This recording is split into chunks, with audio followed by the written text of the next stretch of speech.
Mais qui est responsable du mal?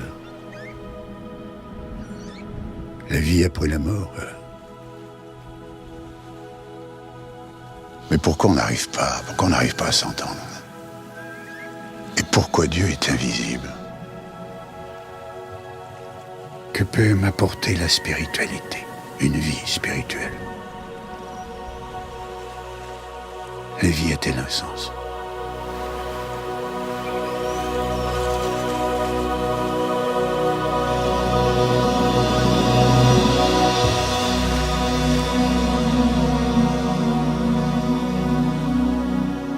Il y a quelques mois, j'ai enregistré un commentaire de film, je suis comédien, commentaire de film sur les Rose-Croix avec Frédéric Lenoir. Et à cette occasion, j'ai découvert cet ordre, dont je connaissais bien sûr le nom et l'existence. J'ai été très heureux de découvrir un certain nombre de points communs au niveau de l'humanisme, au niveau de la tolérance, avec les Rosicruciens. Je n'appartiens pas à l'ordre de la Rose-Croix.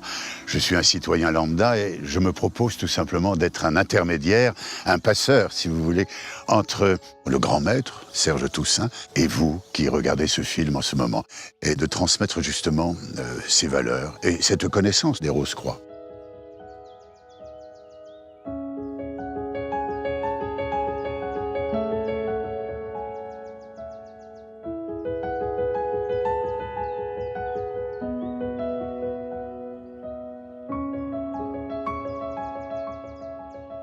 Bonjour Serge. Bonjour Benoît. Très heureux de vous retrouver. Moi aussi, moi aussi. Je tenais à vous remercier d'avoir accepté cet entretien, et puis parce que j'ai beaucoup de questions à vous poser. La première, qui est très importante, dois-je vous appeler Serge ou grand maître? Grand maître.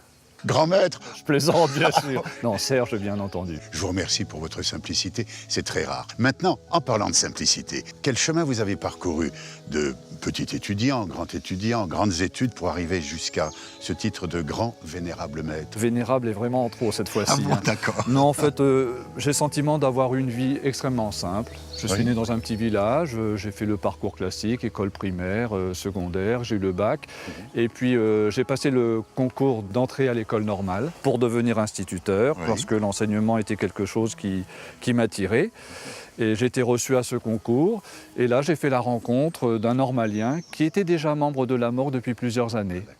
Et puis assez rapidement, il a compris que l'ordre de la Rose-Croix, la philosophie rosicrucienne pouvait m'intéresser parce que j'étais déjà en quête de fraternité. Et puis aussi, je menais déjà une quête de sens. C'est-à-dire je m'interrogeais sur le sens profond de l'existence. Et puis en parlant avec ce normalien qui est devenu un ami, eh bien à un moment donné, pas tout de suite, il m'a laissé venir parce que j'ai compris après que l'ordre de la Rose-Croix ne faisait pas de prosélytisme, mais il a senti que je me posais des questions existentielles et un jour il m'a dit si tu veux, je peux te prêter certains livres qui parlent du rosicrucianisme. Ça m'a beaucoup intéressé et je suis devenu rosicrucien et ça c'était en 77. Voilà, on connaît toute votre histoire, alors c'est magnifique. À part ça, il n'y a rien d'autre. Ah bon, d'accord.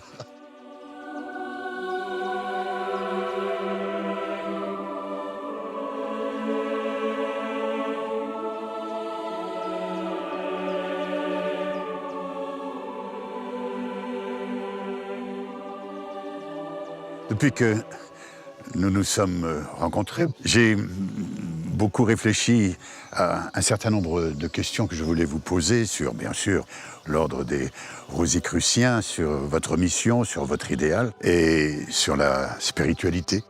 La première question qui me viendrait à l'esprit serait comment considérez-vous le monde actuel? Dans quel état est-il ce monde?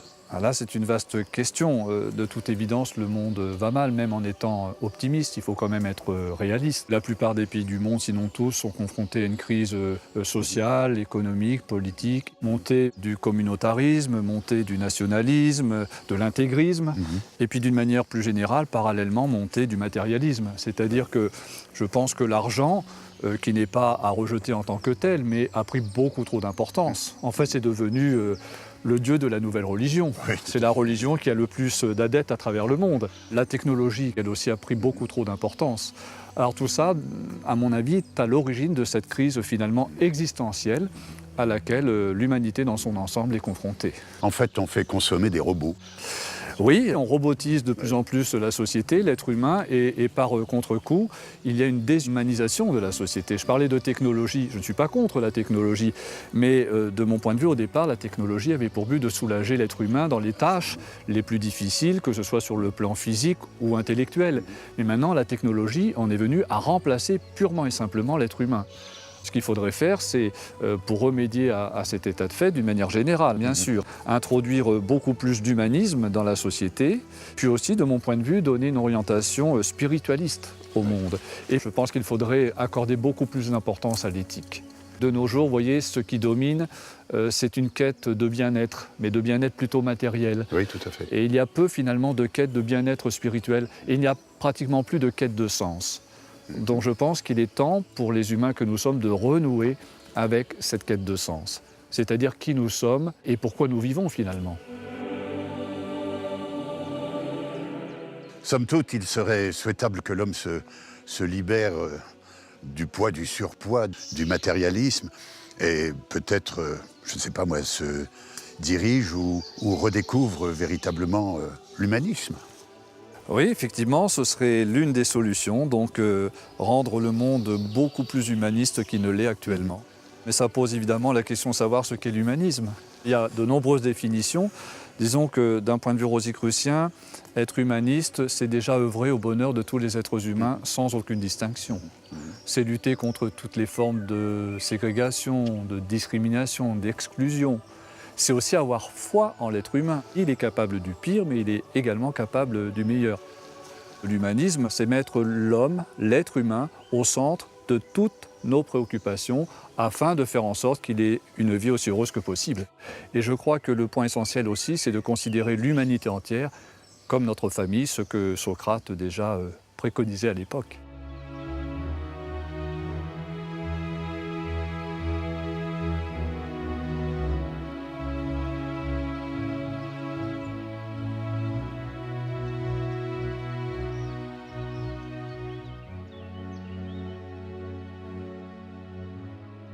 Est-ce que, comme la plupart des grands philosophes, vous considérez que l'homme est bon? Oui, je suis profondément convaincu que l'être humain est bon par nature. C'est rassurant. Oui, c'est rassurant et c'est positif, c'est optimiste. Chaque jour, il y a des êtres humains qui font preuve de bienveillance, de bonté, de compassion, d'empathie et bien sûr d'amour. D'un point de vue rosicrucien, il est évident que la nature humaine est profondément bonne. Mais le problème qui se pose, c'est de prendre conscience de cette bonté innée en quelque sorte et de l'exprimer à travers notre comportement.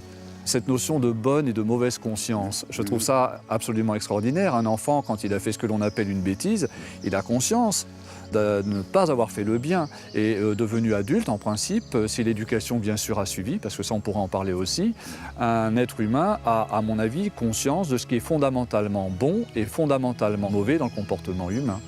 Et tout ça, c'est une question de prise de conscience et ensuite de volonté d'exprimer cette prise de conscience à travers les actes. C'est tout le problème de l'évolution des êtres humains sur cette planète.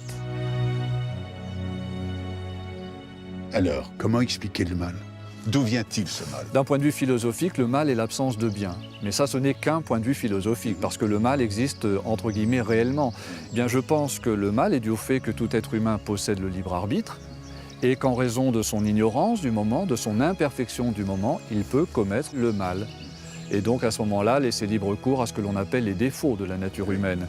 Mais je continue à penser que fondamentalement, il reste bon, qu'il doit prendre conscience de ce qui est bien en lui et apprendre, au moyen de la volonté peut-être, à exprimer ce qui est bien à travers ce comportement. Le diable dans tout ça, où est-il? Existe-t-il? Non, d'un point de vue rosicrucien, le diable n'existe pas plus que le paradis ou l'enfer. Le diable, c'est une invention des religions, je le respecte. Peut-être qu'à l'époque, c'était utile pour encourager les êtres humains à faire le bien plutôt que le mal, de crainte que le diable ne prenne possession de leur âme ou vienne les hanter. Cela dit, bon, on peut appliquer le concept de diable au niveau de l'être humain, c'est-à-dire que dans l'absolu, je pense que le diable, c'est l'être humain lui-même lorsqu'il applique son libre arbitre d'une façon négative, au point de commettre des actes barbares, diaboliques, démoniaques. Mais dans ce cas-là, le diable n'y est pour rien. C'est l'humain, encore une fois, en raison de son ignorance et de son imperfection. Et il y a un très bel adage rosicrucien qui dit que c'est de l'ignorance et de l'ignorance seulement que l'être humain doit se libérer. Oui. Je crois que ça résume tout. Bien, de l'humanisme, où l'on met l'homme au centre de toutes nos préoccupations, nous allons lentement nous élever vers la spiritualité. Alors, la spiritualité, c'est un concept très vague et je pense qu'il faut faire la différence entre religiosité et spiritualité. Ça me semble important. La religiosité, d'une manière générale, est fondée sur la croyance en Dieu. Mais le seul fait de croire en Dieu ne rend pas nécessairement plus heureux. Autrement, tous les croyants du monde seraient très heureux. Absolument. Et ça ne fait pas forcément du croyant quelqu'un de bien. La meilleure preuve, c'est qu'hélas, il y en a qui tuent au nom de Dieu. La spiritualité, de son côté, c'est plutôt la connaissance des lois divines, au sens de lois naturelles, universelles et spirituelles. C'est-à-dire que la connaissance est basée vraiment sur une étude non dogmatique, alors qu'en général, la religiosité est basée sur le dogme. Il faudrait que nous passions de la religiosité à la spiritualité. Je pense que c'est l'enjeu de ce XXIe siècle, c'est-à-dire de passer de la seule croyance en Dieu, souvent dogmatique, à la connaissance des lois divines, qui elle est beaucoup plus mystique, voire philosophique.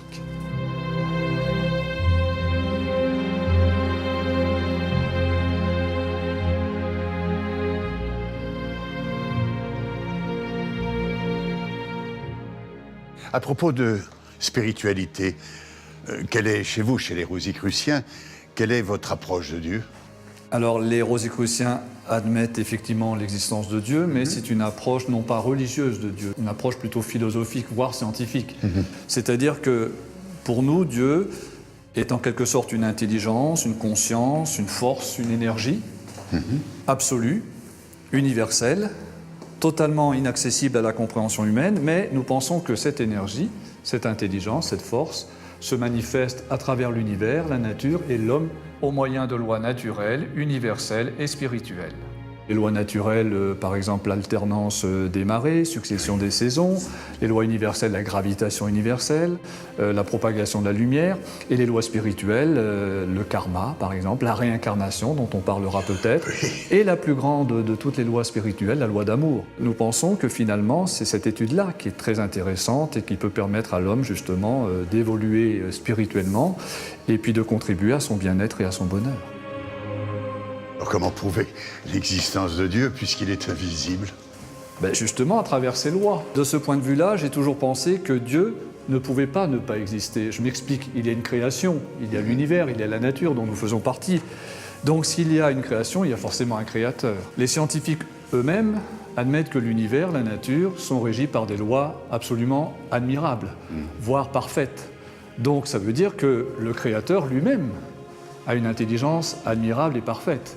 Personnellement, la question que je me suis toujours posée, c'est pas vraiment de savoir si Dieu existe ou pas, puisque Dieu, de mon point de vue, ne peut pas ne pas exister, mais de savoir dans quelle mesure Dieu, en tant qu'intelligence, conscience, intervient dans la vie des hommes que nous sommes. Alors j'ai une réponse à cette question qui consiste à dire que Dieu intervient dans nos vies dans la mesure même où nous lui permettons d'intervenir, c'est-à-dire dans la mesure où nous respectons les lois divines au sens de lois naturelles, universelles et spirituelles.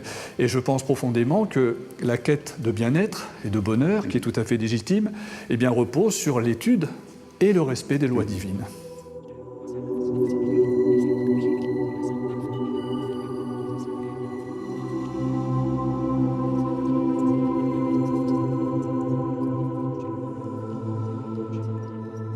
Puisque Dieu est invisible, pouvez-vous me dire ce qu'il en est de l'âme?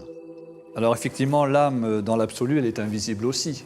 Et par définition, l'âme, si vous voulez, c'est l'énergie spirituelle qui fait de tout être humain un être vivant et conscient. C'est-à-dire que, selon nous, c'est également l'âme qui, en quelque sorte, apporte la force vitale. Et nous pensons que la conscience est un attribut de l'âme, ce qui fait qu'il y a des niveaux de conscience qui transcendent les fonctions cérébrales. Ça nous semble très important, cette notion de conscience liée à l'âme. Et puis il y a aussi, vous savez bien, les expériences de mort imminente. Ah, tout à fait. Il y a des milliers de témoignages à travers le monde qui prouvent qu'il y a quand même, à un moment donné, lors de certains certaines maladies, certains accidents, des expériences vécues par l'âme, par la conscience, puisqu'on sait à ce moment-là, tous les témoignages sont les mêmes, que les personnes concernées ont le sentiment finalement de quitter leur corps, même de le percevoir, d'avoir accès à un univers totalement immatériel. Donc je pense qu'indirectement, c'est bien là la preuve de l'existence de quelque chose en nous d'immatériel et donc de spirituel, et qui n'est pas inféodé au corps. Qu'en est-il des animaux? Alors pour moi, il est évident que les animaux possèdent une âme. Alors les animaux les moins évolués évoluent sous l'impulsion d'une âme collective, mais les animaux les plus évolués, sauvages ou domestiques, alors les baleines, les dauphins, les éléphants, pour les sauvages, les chiens, les chats, les chevaux pour les domestiques, évoluent sous l'impulsion d'une âme qui leur est personnelle. Parce que, en fait, tout ce qui vit est imprégné d'une conscience, la conscience de l'âme universelle. Donc les animaux sont imprégnés de cette âme universelle et de l'attribut qui lui est propre, la conscience. Évidemment, les animaux, selon leur degré d'évolution, ne vont pas manifester le même potentiel de conscience universelle. Pendant très longtemps, on a pensé que seul l'être humain possédait la conscience de soi. Or, il est prouvé maintenant depuis pas mal de temps qu'il y a un certain nombre d'animaux, sauvages et domestiques, qui possèdent eux-mêmes la conscience de soi. Et beaucoup d'animaux, en fait, ont conscience d'eux-mêmes et donc possèdent une âme. Et on va même plus loin chez les Rosicruciens, nous pensons que les animaux les plus évolués, à un moment donné, peuvent franchir le stade du règne humain et connaître donc leur première expérience dans le règne humain. Et la souffrance est-elle rédemptrice? Est-on obligé de passer par la souffrance pour se battre, aller plus loin dans l'élévation, dans la recherche, dans la paix, dans la sagesse? Non, je ne pense pas. Je ne pense pas que la souffrance, physique ou morale, soit une nécessité absolue pour évoluer spirituellement. Par contre, il est vrai que lorsque l'on souffre, en général, on se pose des questions, on s'intériorise, on réfléchit peut-être au sens de la vie. Parfois, on se remet en question. Ça peut même aboutir effectivement à une quête spirituelle. Mais cela ne veut pas dire pour autant que c'est une nécessité absolue. Absolument, oui. Et je pense même que l'idéal, c'est de tout faire pour ne pas souffrir. Alors la vie a-t-elle un sens? Quel sens a la vie? C'est une vaste question. Je pense évidemment que la vie a un sens. Déjà, il faut essayer de vivre le plus heureusement possible, le plus dignement possible. Disons que d'un point de vue rosicrucien, oui, elle a un sens, c'est-à-dire que la vie a pour but d'évoluer spirituellement. C'est-à-dire nous pensons que tout être humain vit dans le but de conscientiser l'âme qui est en lui et d'en venir à manifester donc les vertus de cette âme. C'est-à-dire finalement nous pensons que la vie a pour but d'atteindre l'état de sagesse. C'est ce qu'ont enseigné la plupart des grands penseurs et des philosophes que l'humanité a connus. On peut dire que l'état de sagesse est l'état de conscience finalement de tout être humain qui exprime à travers son comportement les vertus de l'âme dans ce qu'elle a de plus divin. Ça veut dire que dans l'absolu est sage un homme ou une femme qui est parvenu à faire preuve en toutes circonstances de bienveillance, de gentillesse, de compassion, d'intégrité, d'humilité, etc. C'est tout un programme. Alors la question qui se pose, est-ce qu'il est possible en une vie d'atteindre un tel état de conscience, donc d'atteindre l'état de sagesse? D'un point de vue rationnel, la réponse est non. C'est pour ça que la plupart des rosicruciens sont favorables à la réincarnation. Oui. Parce que si on part du principe que le but de l'évolution sur Terre est d'atteindre l'état de sagesse et qu'un tel but ne peut pas être atteint en une seule vie, il en faut plusieurs. Ça veut dire qu'on se réincarne et que de vie en vie, eh bien, on se rapproche de cet état de sagesse. Ça veut dire que de vie en vie, on éveille toujours plus de ces fameuses vertus jusqu'à atteindre finalement un certain état de perfection, au sens humain du terme.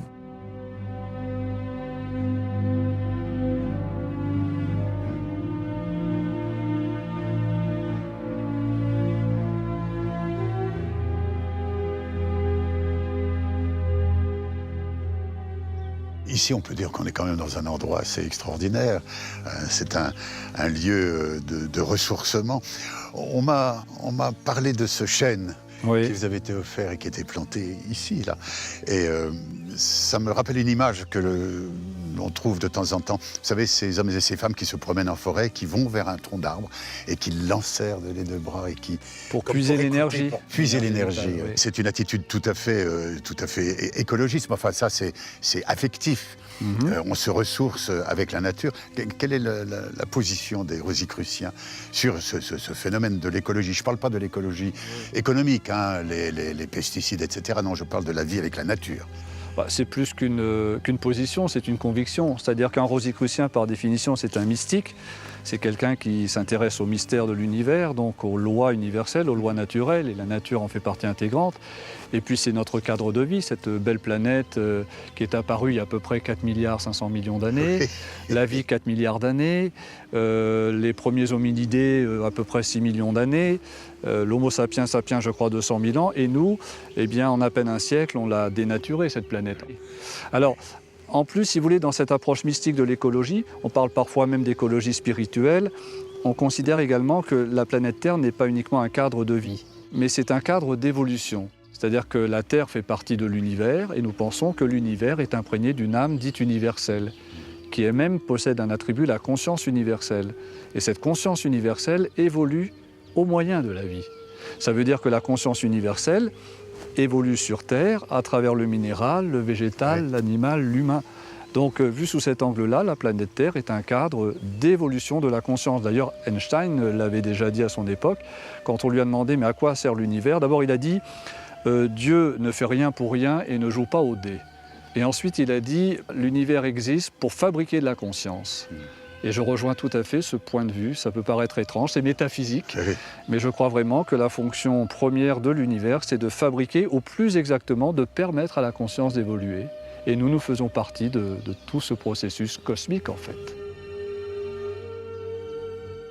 Nous voici dans les portes du cosmos. Est-ce que vous croyez à une vie dans l'espace, d'autres vies? On évalue à peu près à 200 milliards le nombre de galaxies.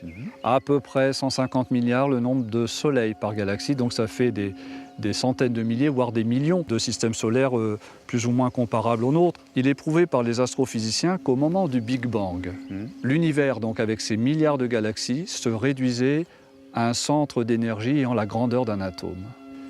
Et de ce centre d'énergie, donc invisible à l'œil nu, eh bien, sont nées ces galaxies, ces planètes. Alors, dans un univers qui compte autant de galaxies, autant de soleils, autant de systèmes planétaires, il y a forcément d'autres mondes d'habiter que la planète Terre. Pourquoi Dieu, cette intelligence universelle, cette intelligence cosmique, aurait-elle créé un univers aussi vaste pour que seule la petite Terre soit habitée? Franchement, c'est très, très réducteur. Donc, pour moi, il est évident qu'il y a d'autres mondes habités, certains probablement par des humanités, entre guillemets, plus évoluées, d'autres moins évoluées. Et la vraie question qui se pose, à mon avis, c'est est-ce que des extraterrestres sont déjà venus, sont là ou viendront. Je suis convaincu qu'un jour on en aura la preuve et que ça constituera en termes mystiques une initiation. C'est-à-dire que l'humanité, notre humanité, aura la preuve définitive qu'il y a d'autres formes de vie et ça changera sans doute beaucoup de choses dans notre perception justement du monde et même de notre planète. Donc, vous êtes optimiste ou vous êtes pessimiste? Alors, par principe, j'essaie d'être optimiste, mais en même temps, je suis réaliste. Je reste positif, je reste optimiste, mais c'est peut-être aussi que je suis utopiste. Et comment on peut traduire ça dans l'esprit rosicrucien? L'utopie? Oui. Il suffit de prendre peut-être cette belle citation de Platon qui a dit que l'utopie, c'est la société idéale. Peut-être est-il impossible de la réaliser sur Terre, mais que c'est en elle qu'un sage doit placer tous ses espoirs. Si tous les humains sur notre planète Terre s'unissaient au service de la paix, de la fraternité, de toutes ces valeurs qui sont nobles, ce serait déjà extraordinaire. Et ça, c'est possible. Il faut simplement que la majorité des êtres humains prennent conscience qu'on n'est pas là pour s'entretuer, pour se faire du mal, mais pour apprendre à exprimer le meilleur de nous-mêmes. Ça, c'est le fondement même de la philosophie rosicrucienne. On pourrait citer la célèbre réflexion d'André Malraux. Le XXIe siècle sera spirituel ou ne sera pas? Oui, alors, on n'est pas sûr qu'il l'ait dit. Bon, c'est une citation évidemment qui va tout à fait dans le sens de ce que les rosicruciens espèrent, mais je dirais avec encore plus de certitude que le XXIe siècle sera écologiste ou ne finira pas.